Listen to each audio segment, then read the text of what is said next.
You're live. All right. Welcome back, Facebook world. As y'all know, my name is Gregori Lukas. Welcome to Theo, Beth Hirsch. Welcome to the Q&A panel of our evening. Welcome, guys. We're sitting here. Thank you so much for coming again. I truly appreciate it. This is the very first thing we're doing in an empty store. It won't look like this next week, but you guys can see. But we have freezers coming next week. We have craziness happening. So, I'm going to start on the right side. On the end here, we have Mr. Billy Hoekman, who again is the Nutrition Science Director from Answers Pet Food. Next to him, next to me, to my right, I have Dr. Beth Hirsch, who is a holistic veterinarian here in New Jersey at Holistic Pet Care in Little Falls. To my left, I have Miss Angela Ardolino, who just did an incredible presentation. Thank you so much for that. You guys know about her. And then all the way over here on my left side, we have Dr. Gerald Buchoff, who is the past president of the American Holistic Veterinary Medical Association, New Jersey Veterinary Medical Association, tons of different organizations that he's been a part of. For how many years of practicing? 42. 42 years of being a veterinarian. What don't you know, Dr. B? Okay, so Dr. Gerald Buchoff, if you want to find him and his associate, Dr. Beth Hirsch, who are my guys as veterinarians, Theo and Baxter, visit them at Little Falls at Holistic Pet Care here in New Jersey. So thanks, guys, for joining us. This is going to work kind of weird. We have questions, obviously, in person to answer, and we have your questions online. So rapid fire them online. We will get to them. Let's begin. Who has a question? Anyone in the room before we start on the line? I know most of y'all have questions. Fran. My cat was diagnosed with carcinoma cancer. It started off where he was vomiting and he started gagging, and they took him to Dr. Fujino. And they noticed that he had a lump in the hind leg, and they did a biopsy and came back carcinoma. So they're thinking that that's why his liver is so enlarged and his spleen. And he's walking fine. He's still eating, drinking, but not as much. So appetite is a little suppressed. Correct. Okay, got it. So straight off the bat, as we know, CBD is an appetite stimulant in a sense. So are you currently giving any CBD products? Someone gave me for cats. Yeah. He's a big boy, as you know, and it's kind of difficult to scrub him And give that. Got it. I know that getting it in their mouth and on their gums is so difficult. The Daisy that I just told you story, I would actually wait till she was asleep and get it in her mouth. Because if I didn't, she'd have a seizure. So I know it's difficult. But the cancer study that I showed you briefly did 50 milligrams a day for cancer. So it's very high dosages. You said it was a cat? a cat. A cat. Have you had any experience using? Yeah, cats do pretty well with it. My concern, or my hope in the future, is that we'll have more THC products with a little higher THC. Even high THC products exist, but not in New Jersey, where you have like 4 times as much THC as CBD, even up to 20 times. And that will be more effective in helping the appetite. Got it. And when we were talking about appetite, we always started talking about food. Billy, when we're talking about a cat with potential cancers, do we immediately reach for like what kind of diet would you? Well, so it's hard to go into, like with dogs, you go straight into maybe on our end either the ketogenic diet, or you go into like a milk diet. With cats, it's always a little bit harder because cats kind of do what they want and eat what they want, in terms of doing that. But you still want to reduce the carbohydrates as much as possible in the diet, and getting, in my experience, as much fermented raw dairy as you can into cats. If they'll do a full milk diet, that's great. But if not, even reducing, in our case, going on to our cat formula, which would be less than 1% carbohydrates, and getting still that energy from fat and the rebuilding and healing you need from the other foods. And Dr. Hirsch, I know you do a lot with traditional Chinese veterinary medicine and diet and all that. Do you see success in these kind of cases with certain herbs or other things that we can include aside from wonderful CBD? Sometimes, yes. With cats in and of themselves are, as we've all kind kind of mentioned here a little bit, are more difficult than dogs a lot of times in terms of getting them to consume things that are helpful for them. So that can sometimes be a little bit of a challenge for our feline patients, more so than most of my average canine patients that I interact with. There are some herbs, sometimes Happy Earth, or some of the other herbs that I use with Jade Tong Herbal can be helpful, but it comes down to trying to figure out what the cat will consume. Also, there are some standard processed products, some deer velvet products, some things that are chewable tablets that then if the cat chews and it's not unpleasant to them, if it eats it in amongst their food, that can sometimes be helpful. But I honestly reach for the Animalio essential oils a lot because I'm then able to treat the cat topically with an essential oil blend that is specifically made and selected to use for cats and in animals. Dr. Melissa Shelton, a lovely colleague and who I respect highly, has created some phenomenal blends. Kitty Boost is my go-to for cats. I recommend Kitty Boost for every cat, cats that are sick as well. When we apply a topical Animalio essential oil blend to our cat patients, they can benefit from multiple different ways. They can benefit from the scent and having the scent around them. They can benefit from the oil actually wicking down the hair shafts. You don't have to part the hair and try to like squeeze it on like you would some chemical. No, you just put it on your hands and pet your cat, or drop a couple drops from the bottle directly onto your cat's hair and pet it. Now, I have cats of my own. I love them dearly.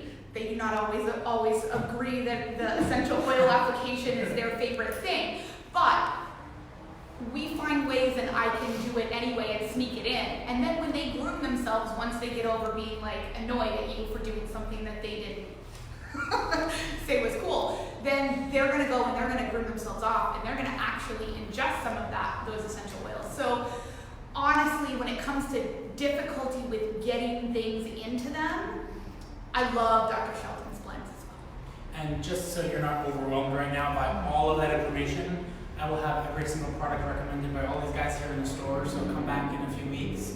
We'll sit down calmly and just review everything and work our magic, for sure. Getting big. I want to say one other thing, we sometimes depend on appetite stimulants.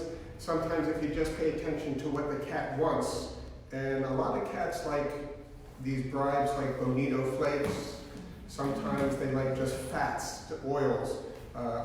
One of my go-tos is turkey fat.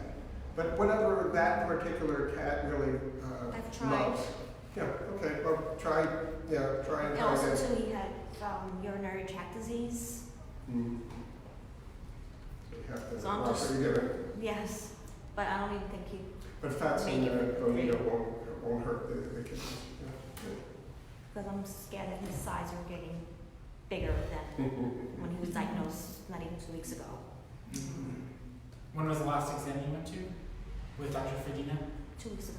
2 weeks ago. Yes, could be worth a recheck maybe with a holistic veterinarian for a different viewpoint, more so like clinical stuff in person, so they can get their hands on the cat and really see what they can come up with. That's much different than the conventional side of we can't do anything, but there's so much stuff, as you just heard, that we can use from different toolboxes that not every brain knows, So there's hope.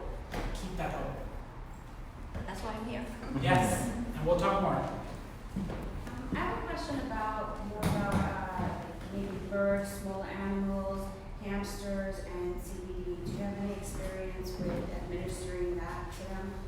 Yes, I've given it to every animal you possibly think of. So as an oil? Yeah, As the CBD oil tinctures. to a bird? Mhm. Oh, Absolutely. okay.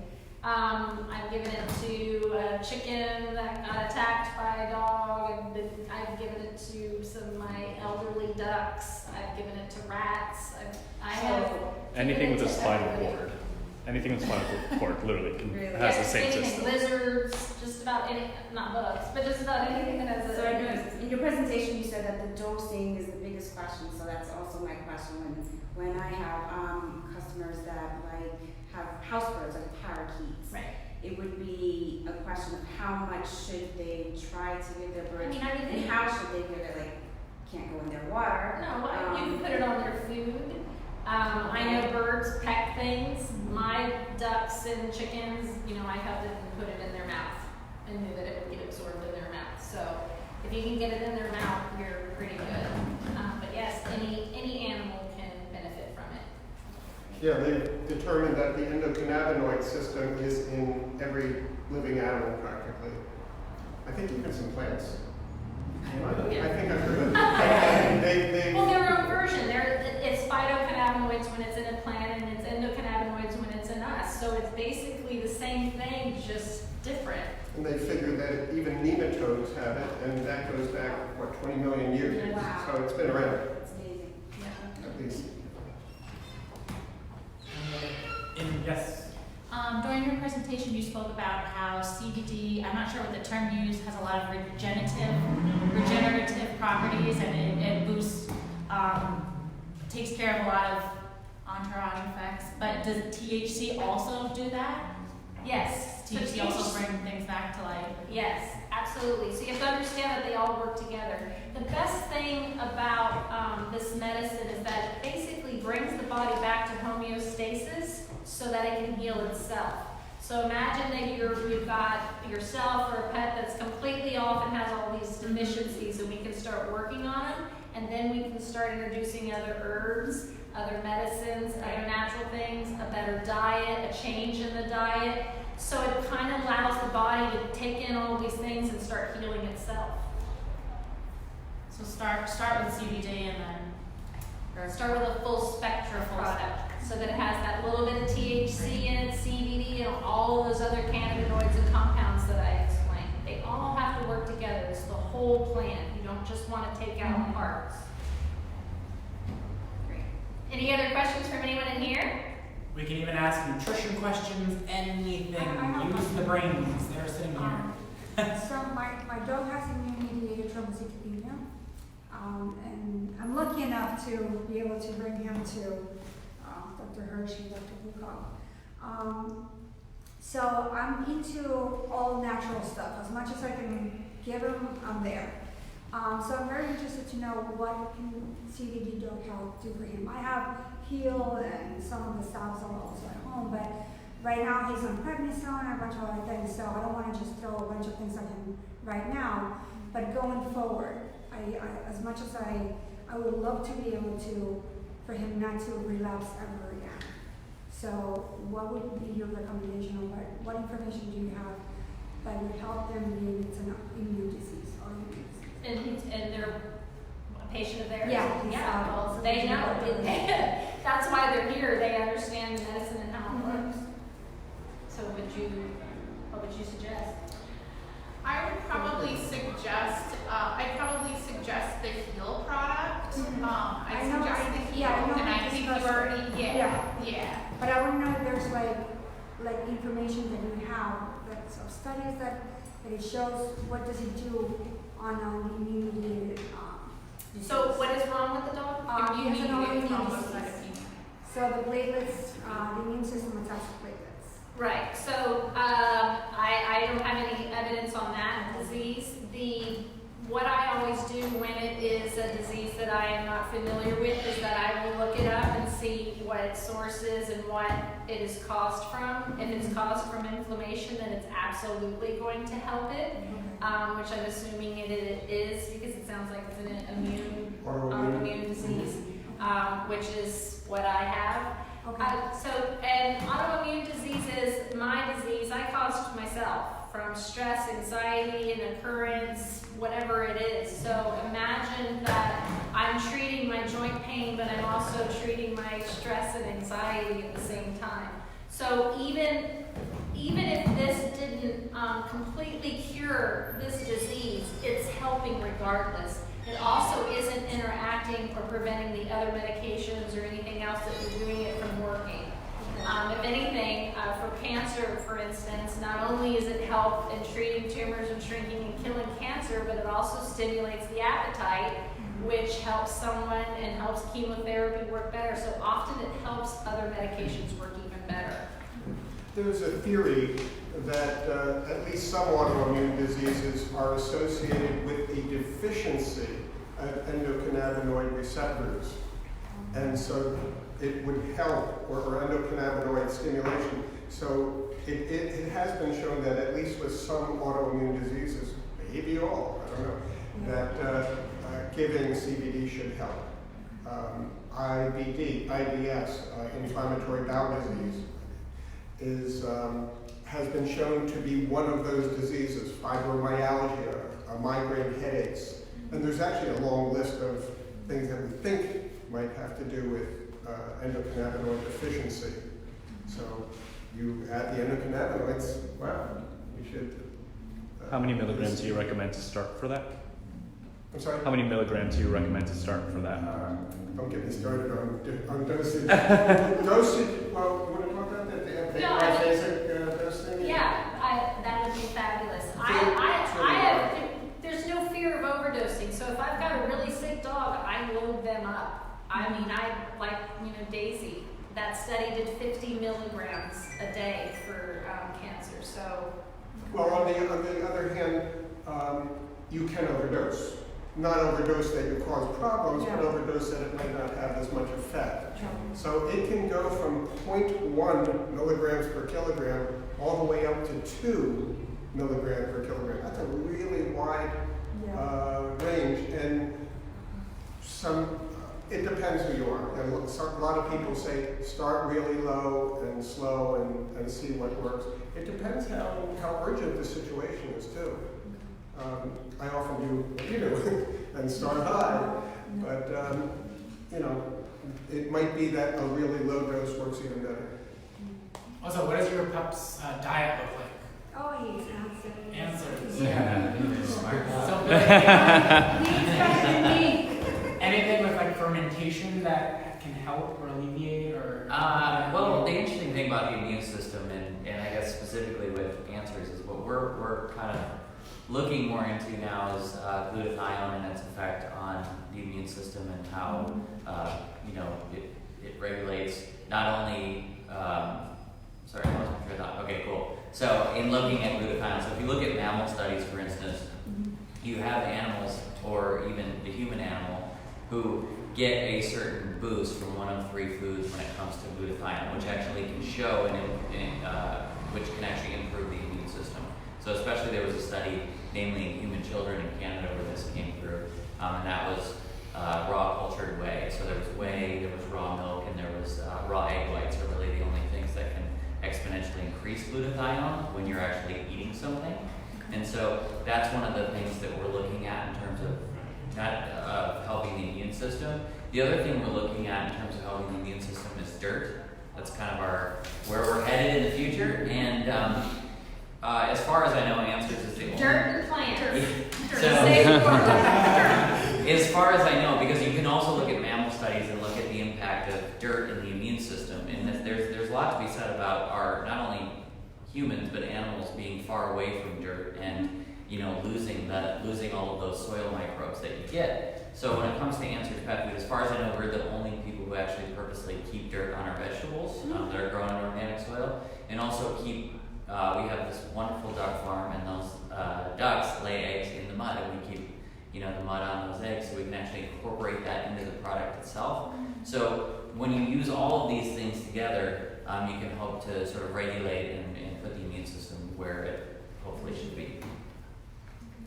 Amazing. That actually brings up another thing that CBD actually supports the microbiome. Won't go into it a lot because we have a question. My dog is a bulldog, and he has eczema that pops up every now and then. So I'm wondering, thinking about trying CBD. What are your thoughts about CBD and eczema? Absolutely.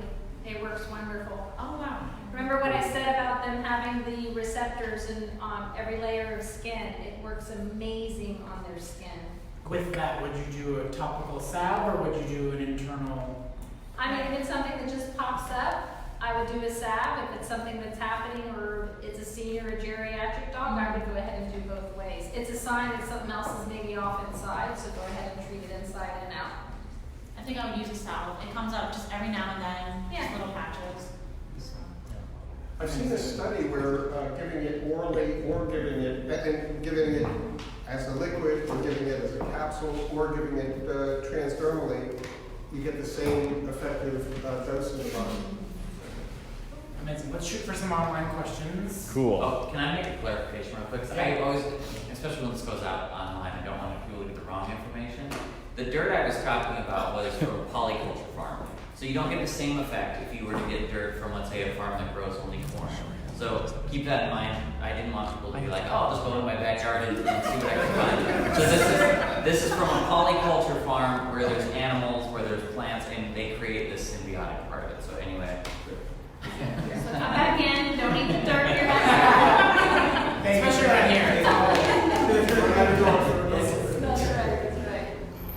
All right, so Oliver Sharif wants to know, with Lua's reaction, did you just lower the dose, and how often, and what were you giving it to her for?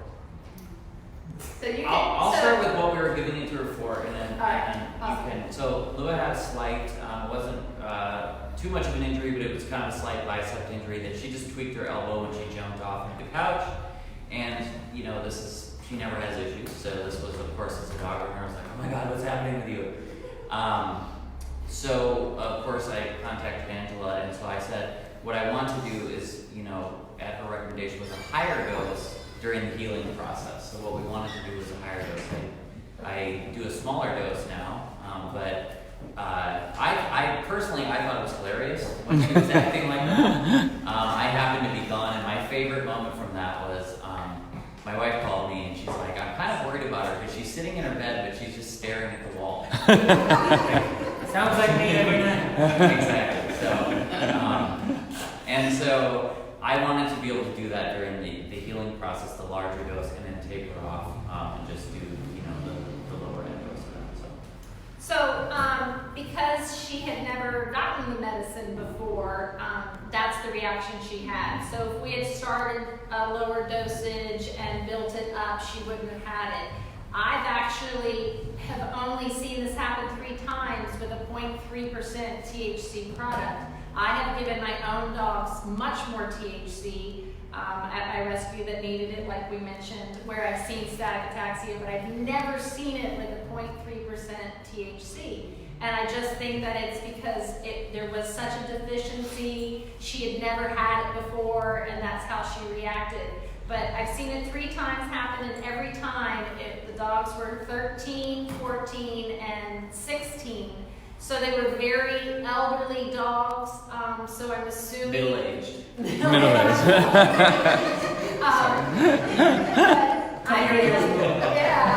I feel like my senior Schnauzer, who's 13 now, I feel like I could give him a 1-to-1 and he won't even react to it anymore because he's been on a full spectrum product for over 40 years now. So I think it depends if they've never had it before, if it's a potent tincture that's extracted from the flower, they may have it. You just don't have to worry about it. Don't get scared about it. It's not going to last. And as it builds up, it does build up in their system because it's fixing those deficiencies. They won't be as sensitive to it anymore. Actually, I'm looking forward to when they have the 1-to-1 products out, equal CBD and THC, because then you won't even have that biphasic dosing problem. It'll be, as you give more, you get a better result. So that'll be really nice. Janelle A. Craig says, do you need both the heel oil and salve for lipomas? No. I love to use both because it makes them go away quicker, but I've gotten rid of them both ways, where it was just the tincture or just the salve. Just the quickest way I've been able to get rid of grapefruit size or golf ball size, big ones between toes, that's the quickest way, but I don't think you need both. I've even had people who had bought another product, instead of wasting it, I told them to go ahead and put that on topical and then take the heel as a tincture. So I don't think you need both, it's just quicker. Susan Fletcher Scott says, when using Angela's oil, will I continue to give the supplements that my dog takes, or will the oil be all that I would need? It depends what they are. I think that is a question for the veterinarian that you're working with, that you bring your dog to. That's more so like direct medical advice that we can't answer because we don't know the full story surrounding your animal. But it is possible, yes, to take away things and then replace it with CBD when done appropriately with your veterinarian. It won't interact badly with anything that they've already taken, but like he said, that's something you want to talk to with your vet. Well, and the positive thing about that is it's food. It's just food, so that's the greatest part about it is it's going to come at it from a different angle than some of the other stuff. Manisha Muyani says, is CBD oil safe for hepatic microvascular dysplasia? Why not? Yes. I don't think there's any contraindications that I'm aware of. No. I don't know that it helps circulation per se, but no, I don't think there's any contraindication. Janet Stokes, any advice for Cushing's disease on 15 milligrams of Vetriol daily? Sometimes back legs don't work properly, but told it's not arthritis. So that's a Veterol, correct? Veterol? Veterol? Yeah. Veterol, yeah. 15 milligrams of Veterol. Adrenal glands. I know that if you do give CBD, your veterinarians need to know this, their alkaline phosphatase levels are going to go up, especially if they're on it for a long time. But as far as the effects on the adrenals, I imagine they're all great because the adrenal glands have plenty of CB2 receptors, but I'm not exactly sure. And when we're I haven't heard of it being used that way. when we're dealing with hormone issues, like what do we address with diet when we're dealing with Cushing's disease when it comes to? Well, I mean, the first thing I'll say, and I can tell people to reach out through Facebook because obviously we're on Facebook right now, so anyone watching this has Facebook. We actually have a full health guide for a lot of different disease conditions. So if you reach out to us on Facebook or by email, we literally can't put it on our website. It would be, the FDA is not a huge fan of us doing that. So, but you can reach out to us, and we have one for, a lot of endocrine disorders. And so one of the things we like to focus on is, that hormone production. So you talk about vitamin D, and you're talking about fat cells. So we have a full protocol there. So if you actually reach out to us, we'll send you an entire worksheet. And in the back of the worksheet, I made some handy dandy worksheets so you yourself can do the dosage of the actual food. Because all of our food protocols are made with our products. So if you go to a fine store like Theo Pet Grocery and you purchase your Answers products, you can find everything you need for that protocol because it's just different ratios of our milk, our stocks, and things like that. So, but I would say one of the two things to focus on would be that vitamin D and also the proper amount of fat, especially saturated fat for hormone regulation. I say every human and every dog who is a senior should be on a full spectrum CBD regimen because it helps things you don't even know it's helping. So I know when I showed that picture of the multi-poo that had that tumor that fell off, she also had Cushing's and she now has no signs of Cushing's.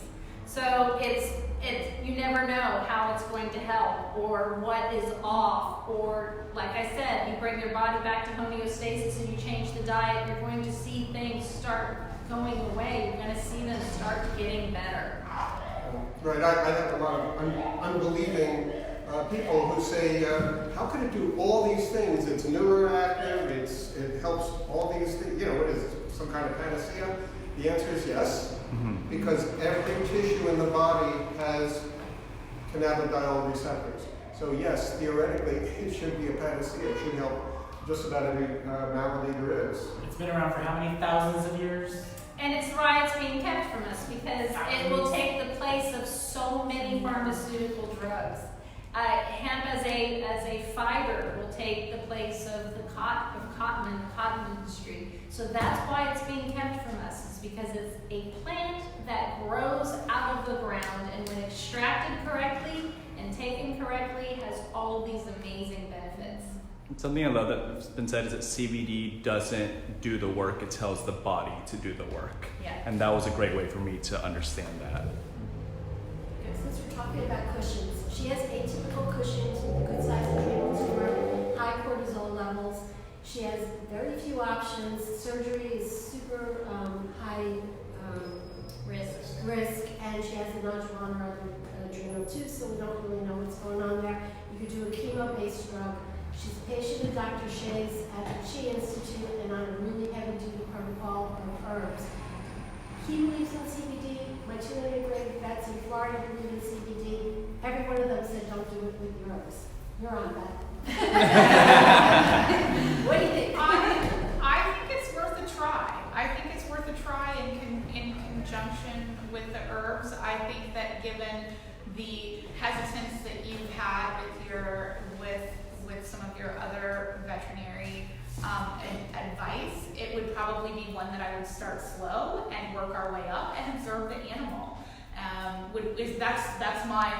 That would be my initial professional opinion about that, but I think it's worth a try. Okay. Everybody's been just so afraid with the herbs, and she's on a pretty heavy-duty protocol, which we'll go over when we see, but it's... Do we know anything, like, why is herb such a fear when we're dealing with CBD? I think it's the same thing where They just there's don't no know. research Right. and nobody knows and they haven't tried it. I think also... We're fearless because we've tried it. She's on stasis breaker and on a pretty heavy dose. She's on 3 to 4 a day. And that's just in general building up to that. A lot of dogs can't tolerate it. So, and the fact that she's tolerating it without any issue makes me think that she's a little stronger. She's so cute. She's so cute. That's my favorite. And Billy, I want to talk to you later about it. Cool. All right, Kelly Donnell says, so many of our dogs have allergy paws, oils, or salves. What? So many of our dogs have allergy paws, Angela's oils, or salves. Salves, oils and diet, most likely. We're saying that they have problems with their paws. Yes, it's allergy paws. Allergies, I'm like assuming their biting. paws. Mhm. Also remember, like, where you're walking your animal on a daily basis. Is it through the grass, so it's with pesticides? Is it on the sidewalk full of gasoline and craziness? A lot of that So can many- be yeast related as well. Right. Usually yeast and allergies go right together. Or Yeah. it's one problem when you thought it was allergies, it was yeast, or when you thought it was yeast, it was allergies. So those are two things to explore. My initial thought about that would be to lean first more toward the tinctures than to the salves, because they already are going to be licking their paws a lot, 95% of the time, and you already have some irritation there. And I don't like to add a whole bunch of additional moisture there. So my recommendation would be to go with an oral tincture for that situation before I would a salve. Also, in case it's not an allergic reaction, but instead it's anxiety based, meaning they're licking because they're anxious or maybe they're feeling something else. So a tincture, full spectrum tincture would kind of help both those things. But changing the diet would probably get rid of the allergies. Diet is truly foundational. And I think people, diet-wise, I think it's important that we look at, most people when they're dealing with allergies say, how do we restrict the things that our dog's eating, which can be an important tool. But at least in the case of Answers Pet Food over the last 10 years, we find that just influxing as much good bacteria in as many different strains as you can in the dog, getting into the hundreds or even sometimes thousands of different strains of good bacteria into the dog or a cat can help a lot as well. And increasing digestibility, not just giving raw food, will help too. And no matter what you're feeding, just adding digestive enzymes can help allergic reactions. Kathy Burrito says, my 1-year-old pup on fully raw for 2 months just started having diarrhea. We rotate between beef and turkey and brands. Get Answers goat milk every day. Can I start with this one? So diarrhea doesn't necessarily have to be a terrible thing. We all deal with it in different ways, and I think that a lot of times people focus on digestive issues because it's the only thing they can actually see on a daily basis with their dog. So something must be going wrong. But just because an animal gets occasional digestive upset doesn't mean that you should change anything. And that's what I find, at least in my opinion, that's what I find to be the biggest factor. Is somebody says, if my dog has diarrhea, they can't tolerate X. Well, that's not necessarily true. It might not even be the actual food. It could be stress related. It could be they got into something environmentally. It could be they were walking down the street and they were exposed to some bacteria. There's a lot of things there. Now, obviously, if it would be, an ongoing thing between it, and it's happening for weeks at a time or something, then, you might want to look into something like that. But I just want to caution people before we get some... I always say, I'm like, who in this room has ever had diarrhea before? So yeah, we don't need to freak out. A lot of times people... Last week. Some people will take a tincture and the dog will get diarrhea and freak out. And we're like, it's okay. It's gonna go away. It's just their body getting used to it. So didn't mean to interrupt. No. And the last thing I'll say on it is, because I noticed with the question, they sort of said, I switch between, beef and turkey. Could it be something with the switching? Usually not. So your dog's stomach is equipped to eat many, many different foods. I would say my own dog is a testament to the fact that she eats different things every single day. And what you'll find, I don't know how old the dog is, but the dog's been on raw for 2 months. What you'll find over time is that when you feed actual food in the proportions that they're supposed to when it comes to fat, protein, and carbohydrates, over time, you're going to have less issues because the switching in foods won't matter as much because the bacteria in your stomach will be sort of reset. And on that note too, if a dog's been eating a processed food its entire life for 10 years and all of a sudden switches to raw, doing fine for a little bit, then all of a sudden we have a relapse of diarrhea. It could be a little bit with the microbiome being so depleted that you got to repair that with some digestive enzymes, probiotics on top of the fresh food. There can be some detox reactions in how the body clears some of what it has had to hang on to toxin-wise. And when you improve a diet significantly compared to what they've been having before, you can end up with some loose stool as part of the body's detoxing reaction. Also, even some itching and things like that. So it becomes when people find some of these symptoms. A lot of times they get scared and they're like, oh my God, I need to change what I'm doing. And I would agree that that's not always the case. And a great example of that is our yeast protocol. It doesn't exactly have to do, this is just sort of like a parallel situation where you see exactly what you're talking about.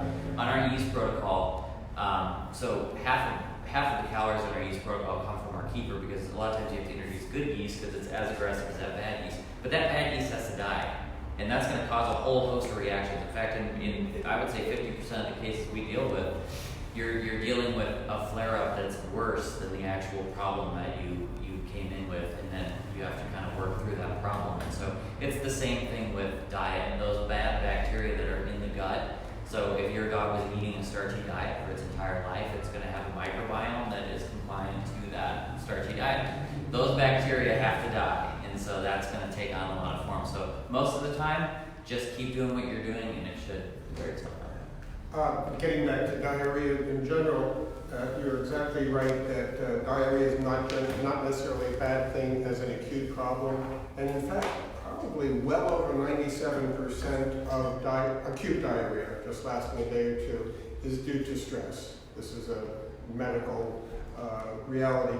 But if it lasts a long time, yeah, you're talking about chronic diarrhea, but a medium amount of time it could be just detox. So, but having said all that, CBD, 2 of the indications for CBD are diarrhea and constipation.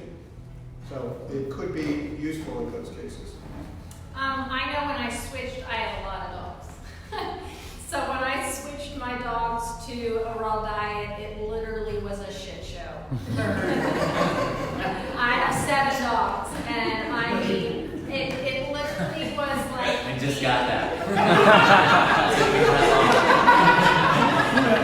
The amount of times they went, what was coming out of them, I mean, I was like, oh my gosh! I was writing them constantly, so it's crazy what will come out. But it's all good and everybody's normal and poops like a king and queen now. So, but it is a lot, but it doesn't stay that way. It's not always crazy like that.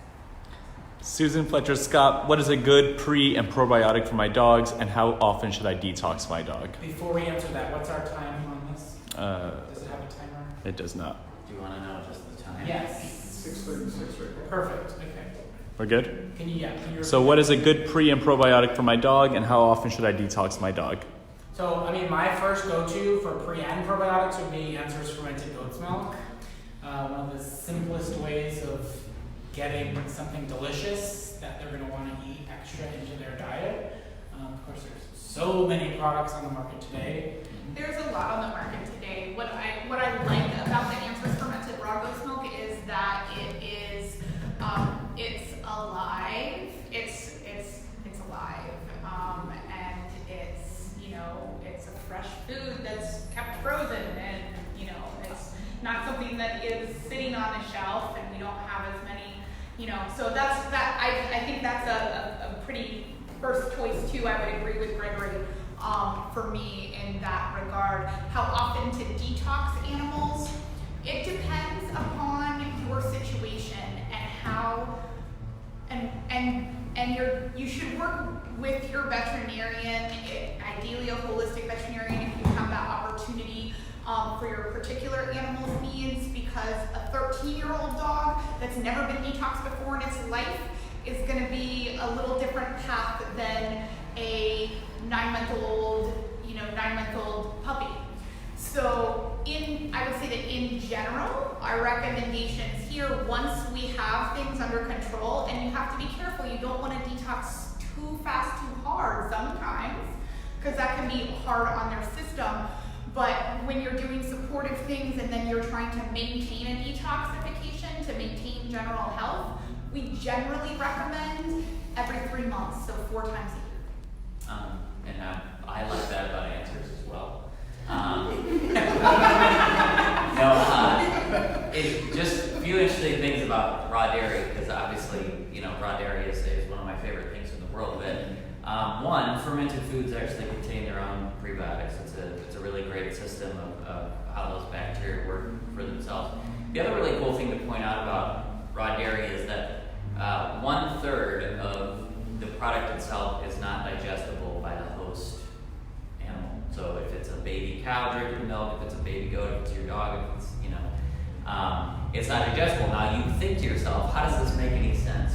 Because of the fact, why would nature and biology and evolution design a food that 1/3 of it would be digestible by the animal? It's because it's digestible by the bacteria. So there's a reason we call it on the packaging Mother Nature's probiotic, is because it's literally designed to take up room in the gut, and that's kind of why it works like no other food, because not only does it have those prebiotics, but they're already in the product and they're already there for the bacteria to set in the gut. I would say I have another go-to, which would be green tripe, and that's got a lot of fiber in it, as well as has a prebiotic and also probiotics in it. Not to steal your thunder, but unless do you make green tripe? No, but what I like about tripe is it's kind of like nature's fermented food. Yeah. It ferments, because it's full of lactic acid bacteria, so it's essentially fermented. And again, not to steal your thunder, but our longevity, Dr. B's longevity products, we make green tripe in frozen form, so that can be used too. And we include green tripe in each of our regular dog foods. Can they get that online? Cat foods too.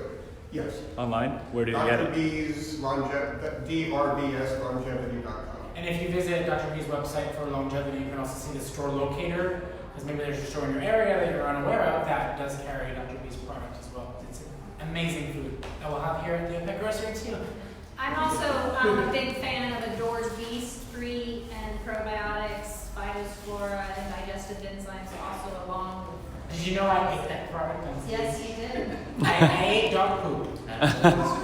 Literally. He did, and he's alive.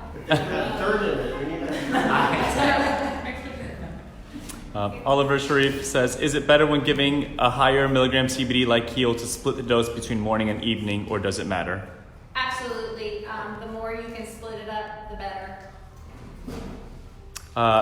Jeanette Diaz Pinto, is this something that can help a senior Yorkie with kidney failure? CBD? Yes. I think so, yes. I agree. Kathy Peruto says, what can I expect if I give my 1-year-old pup the CBD when he's hyperfixated on barking at the chipmunks through the window? Will he chill and still be a pup, or could he zone out too much? That's what's so beautiful about this is that, every dog is different, like I said, but yeah, it doesn't knock them off. It doesn't knock them out. It doesn't make them crazy. The calm tincture 550 milligrams. If you're doing like 9 to 12 milligrams, no, it's just going to calm them down. Hopefully not make them fixated to it anymore. Maybe close the curtains or give them a toy at the same time. But yeah, it doesn't knock them out. I mean, you saw what Lua was on with the high dosage. So they'll go to sleep and they may sleep really good, but you never see them zonked out or drugged at all like you would see with some of the prescription meds. We had a question inside here. I have a question about appetite. So I have a 16-year-and-a-half-old middle-aged cat. Thank you. And he's been diagnosed with lymphoma. And so he's on prednisolone, 0.25 every other day. We brought it down to every other day.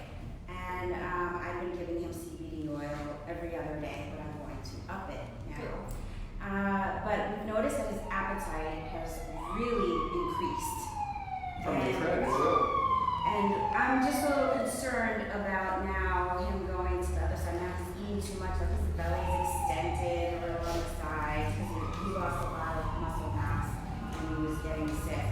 And we're kind of concerned. We have another cat too that just always wants to eat. Are you free feeding dry food? So we took away the kibble. And we've tried. No disagreement. We've tried raw. The closest they just won't have it. Cats are difficult to transition. They really Cats do. are So are old dogs. The most we have is we've used the Vital Cat freeze-dried cat mini nibs. They're both eating that now, which is awesome. Hydrated? Is Hydrated or dry? It's dry. Hydrate. Hydrate.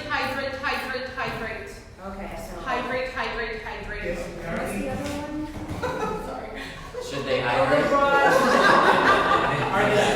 Is it palatable to them if it's moistened food, or do they only like dry product? I haven't tried it on the 16-year-old, but the 11-year-old will eat it either way. He just wants to eat. You can start because cats are picky, and I love kitty cats very much, but we have to kind of work within their boxes a little bit to try to keep peace amongst our households. So if you have one that's picky that tends to prefer dry, start with small amounts of water and slowly increase. But overall, this is something that I tell any of my feline patients, that the clients that come in with feline patients, is that if they are feeding a primarily dry diet, that is one thing that absolutely can change their overall health and wellness, is to improve their hydration status by improving how much liquid is in their diet. They are not naturally great drinkers. Chronic dehydration leads to chronic kidney disease. Ours are pretty good with drinking because we separated, I read somewhere years ago where you separate the water from that is they yes. drink water. They drink a lot. Also, could be the prednisolone causes. The prednisolone causes increased drinking too. The steroid will also cause increased It's drinking. been some time though, they pee like crazy. They drink, Yeah. they drink a Yeah. lot. They drink a lot. But I also from that perspective though, when you're concerned about ingesting too many calories with the pred, if you have liquid in your food, that takes up more bulk, and so they can start to get full faster than dry, which is more calories in smaller amount that's dry. So they're mostly on canned food. Okay. The dry food is for like the nighttime when we're about to go to bed, so that maybe we could get some sleep. And they have like a little bit, it's just a routine we created, and we give them some dry food. The older one, he's always hungry, so I even have to keep like a little bit on my nightstand, and I have to feed it to him while I'm half asleep, just like on the bed. But they mostly eat canned food. Do they like the goats? Have you tried goat's milk with them? So the older one, the one that's sick, he at first like the answers goat's milk, and then after a while he stopped. But now I'm thinking that since his appetite with the CBD, his appetite is really increasing. Try I again. can just get him back into that. I had to pretend it was ice cream, like I would have to take it and put it in the ice cream thing that I would eat because he always went to my ice cream that way. And then he would eat it like if it was the ice cream that I was giving him. So I'm gonna try it again. I'm just concerned about I'm starting now. Instead of the there's a 5-ounce can that they share in the morning, and before I even leave for work in the morning, they need more because then I'm gone the whole day. And so Is that usual for them to just like want to ravage food like after having CBD? Is that Well, this is usually the opposite problem that most cat owners have, I feel like. I will say, just on a side note, when it comes to moisture, which I think is worth mentioning, and this goes for dogs, cats, people, I mean, it really goes for there's a huge difference between moisture from food and drinking moisture after you eat food continuously. The reason why is because, one, the innate cellular moisture of something is different. So that's why frozen food works so much better, because you have the innate cellular moisture in food. But then the second thing is, what a lot of people aren't considering when it comes to moisture generally is that water is the number one nutrient, but it's also the delivery system for virtually all other nutrients. So going back to what you were saying, one of the reasons a lot of cats have kidney disease is because they're devoid of that moisture when they're eating all that protein. So it doesn't help the cat necessarily if they're eating a bunch of food that's dry. I know it's not the case here, necessarily the case, but just for generally. If the cat's eating a bunch of dry food and processing that protein and then going later and drinking, let's say, a bunch of water. The other thing too, when you're dealing with kidney animals specifically and moisture, is adding bone broth to their food, soaking their food in it, doing that. I mean, we have the fermented fish stock, and we also have the turkey stock. The interesting thing about bone broth and kidneys generally are that when you make a bone broth during that sort of slow simmering process, the amino acids are turned into free amino acids. And what that means is, if your dog, let's say, were to eat beef, they have to take that protein and turn it into free amino acids, and the kidney has to filter out the waste from that process. So what you find there is that, number one, the kidney doesn't actually have to filter out any waste from those proteins. It's just absorbed into the body. And then the second thing too is that we can actually see that a mammal's need for protein is actually reduced because that protein is so efficient. So the other thing you could try is, when there is dry food, is soaking that in bone broth as well. And we've talked a little bit about stimulating diet, appetite, especially when you get off the bread. The bone broth and also your goat milk is a good stimulant for appetite. Yeah, and the goat milk itself, and raw milk is the most easily digested food on the planet, and especially obviously we're fermenting it, so we're going to take that one step further. So in terms of ease on the pancreas, ease on the kidney, ease on the liver, it's always a good choice. Another thought with your concern about kind of overeating and too much, and at what point are we going to cause problems by getting too heavy because we're eating too much? I find that for some animals, the boredom level contributes, and it's fun to eat. So when you get up in the morning and we're hungry, okay, well, it's been overnight and we're hungry, and then we're done and now we want more food. Is it really that we need more food, or do we need something else to entertain ourselves? And so environmental enrichment, I think, is something that has the potential to help take the place of food need. If you sit down and do some calculations about how much food does this animal or these animals need, how many calories could we get in a day, and if you're really over consuming, having some other things, if your cats are fans of catnip, if you're, some toys, you can rotate toys, you can put toys in catnip, you can, use a laser, some people can introduce actually wheels and exercise wheels for cats. I haven't tried one in my own home yet, but I think it would be fun. I'm pretty good with their enrichment. Okay. I can take even old things, I'm just going to take this blanket and I'm going to fold it in a different way. I'm going to put it in this room and now in this box. So, he'll come home and some things will be different, but they're the same, and the cats just love it. So I'm very good with their enrichment. We're an essential oil home, we do some pharmacognosy, we do it all natural. I'm just worried about now they're just gonna get too big. Well, And you he used to can, be you big. can control that though, because you get to control how much food gets put out. Well, and the other thing too is that going back to the bone broth is, no animal's ever going to get overweight from overdoing that. It's only about 5 calories an ounce. Okay. I would also like to take this opportunity because you said about you have to make sure that it's like ice cream, like they have to see you eating it first. Yeah. I'm going to take this opportunity to call out my wife because she does something very mean to my dog, which is so obviously like dogs are very in tune with. I start putting her food together and she starts flipping out, and that's when she really gets her energy out. So sometimes Emily will take the bowl and be like, "Oh, let me see that for a second," and she'll act like she's eating it, and Lua loses her mind.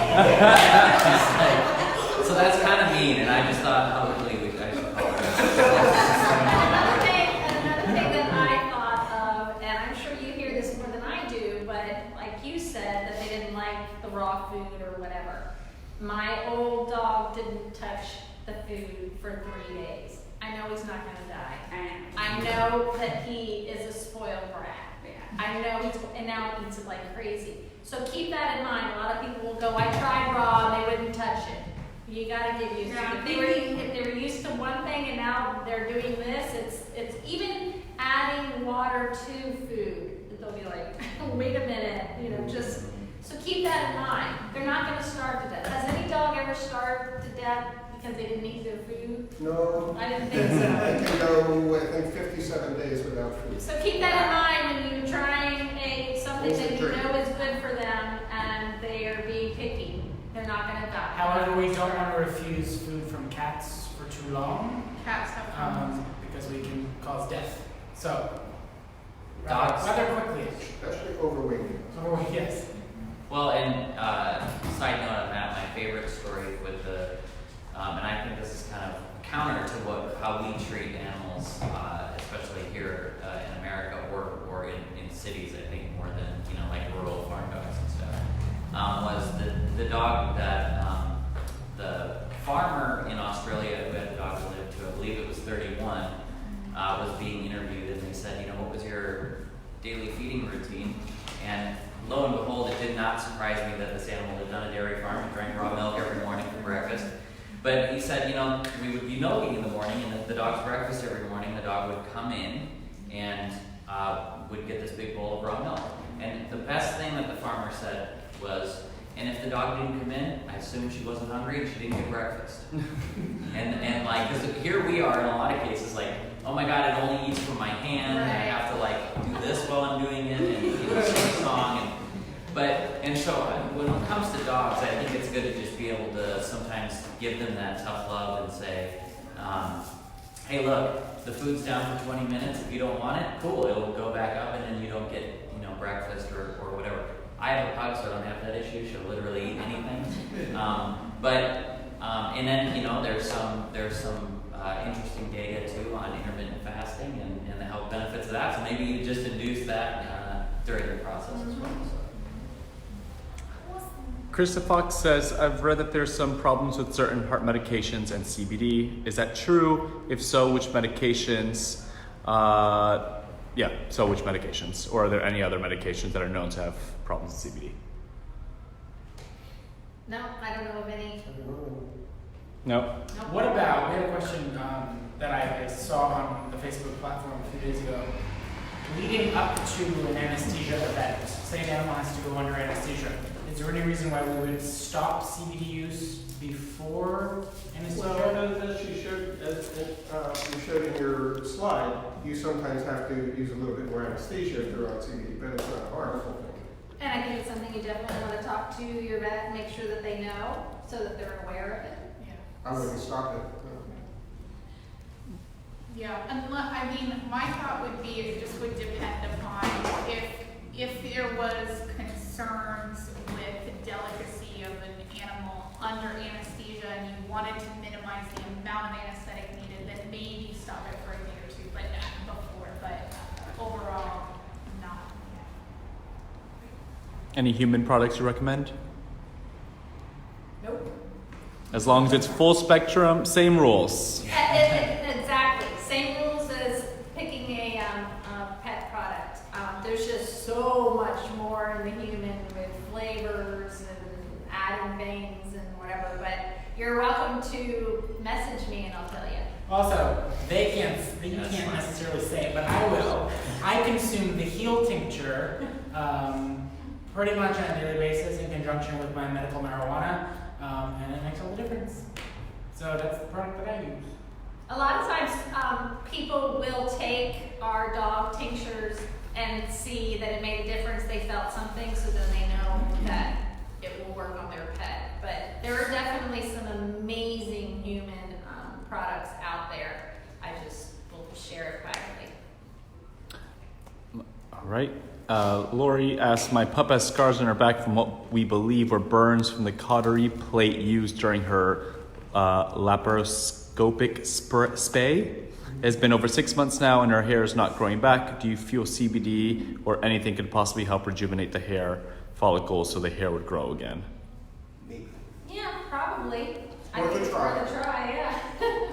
I'll say on the nutrition end, for the product, at least in the answers lineup, where we've seen the most hair regrowth is the fermented fish stock. Now this isn't something where I can be like, here's the reason why. A lot of times in nutrition, we get the end result, in the process, and we can notice sort of a pattern in that. But the nice thing about that is with the CBD or with fermented fish stock, there's no real side effects to doing this, so it's worth a try in either one. Kathy wants to know, would Answers consider using a rabbit as a protein source? Good question. We get a lot of questions about different. I will tell you this: we get a lot of questions about different products we're working on, and especially different formulas. And I can tell you, without literally telling you anything, that especially now we are in the process right now of developing a bunch of different products. And so we have considered it. We might be working on it. But our problem is, that's as most as I can say on that. So the problem with rabbit can be, it's too low in fat. So the interesting thing about it is we did some testing with rabbits because I believe we're the only pet food company in the market that's actually actively starting farms.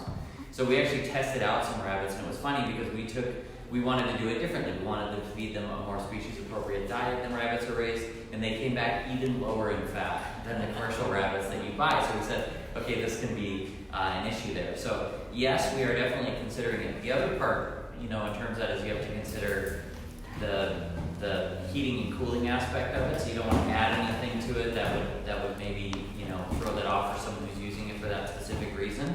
But the way that we formulate all of our fats and all of our foods to have a 1-to-1 fat to protein ratio.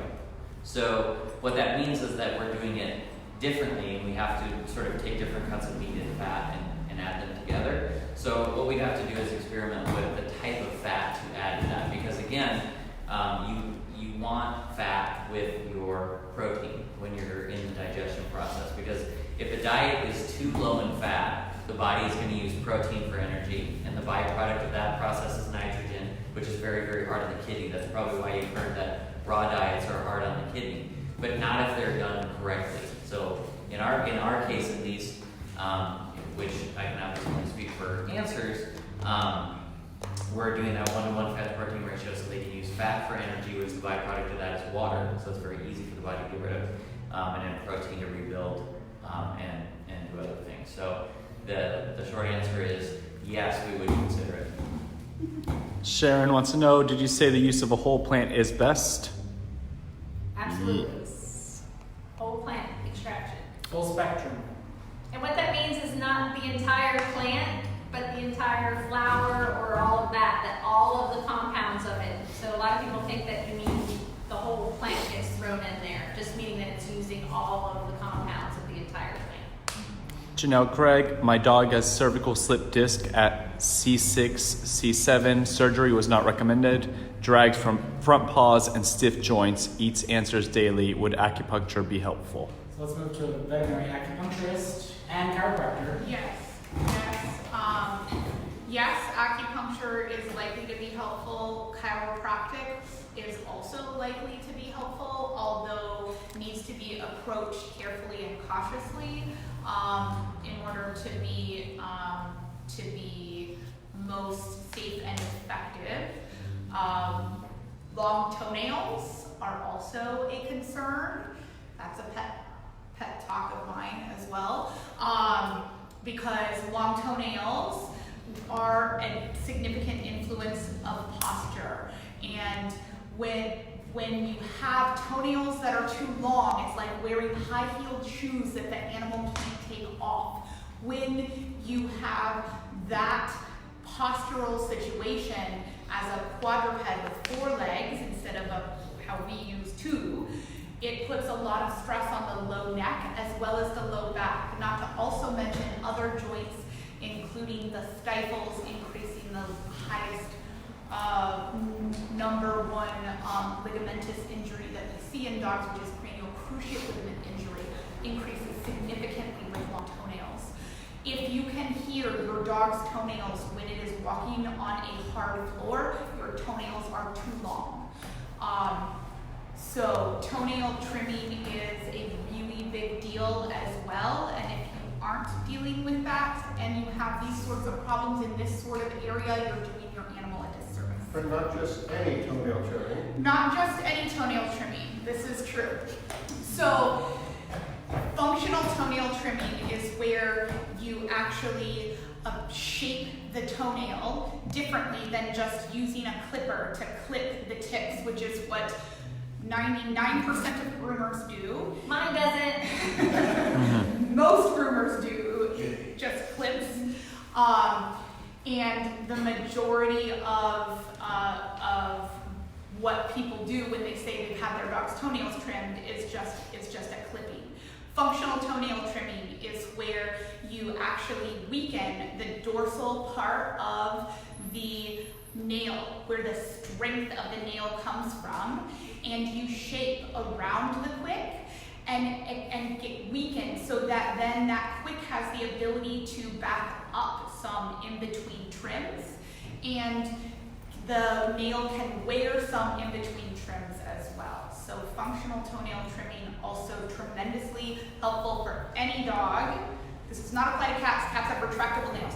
Any dog, toenails, huge deal. Low neck injury, disc issues, this is a big deal.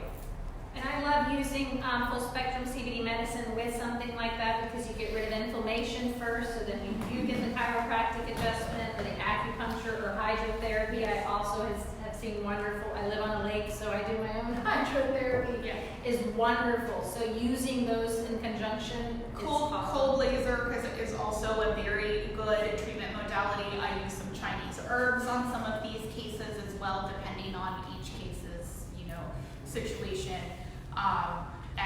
You're on an excellent diet.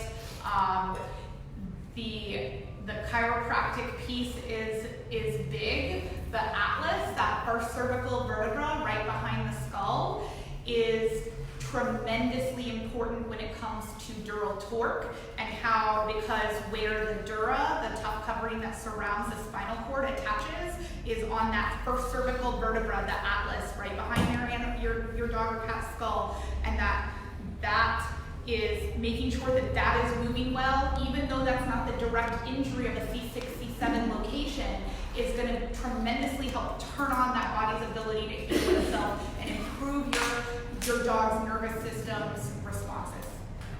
And I'll add too, if you're on, first of all, thank you for feeding Answers. But if you're on Answers products and you really want to make the biggest difference with the joints, for 2 reasons, I'd highly recommend not only using the fermented fish stock, but getting double the recommended dose on the actual carton. That's where it's actually a big part of our senior protocol, just for general joint maintenance.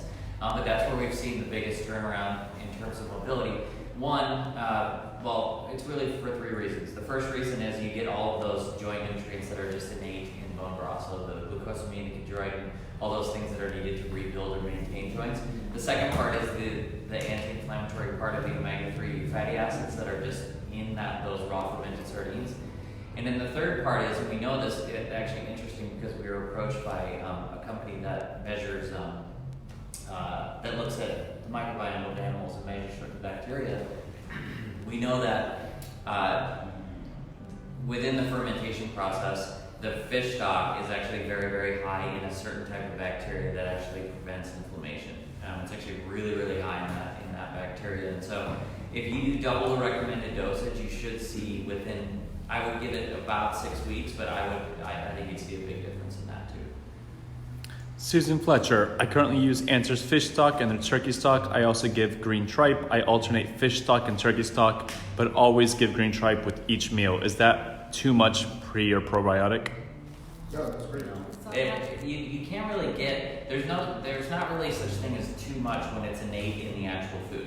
So I don't doubt that if I went to the store and bought a powdered probiotic and gave a ton of it to my dog, that she might have, diarrhea or something like that. But when it's innate in the food like that, that's what you want. You want your food to have, it's the same thing with raw food or fermented food or whatever. You want it to have that innate bacteria and all of those species. So you're doing great. You said everything. Amazing. We're going to hold off. I'm going to end this Facebook Live and pass it to a new one. I just want to give people a chance to stretch a little bit and decide whether or not they want to stay or leave us. Because I know it's getting a little long. So let's end this. We can answer questions. We can find them in the next video. Sounds good.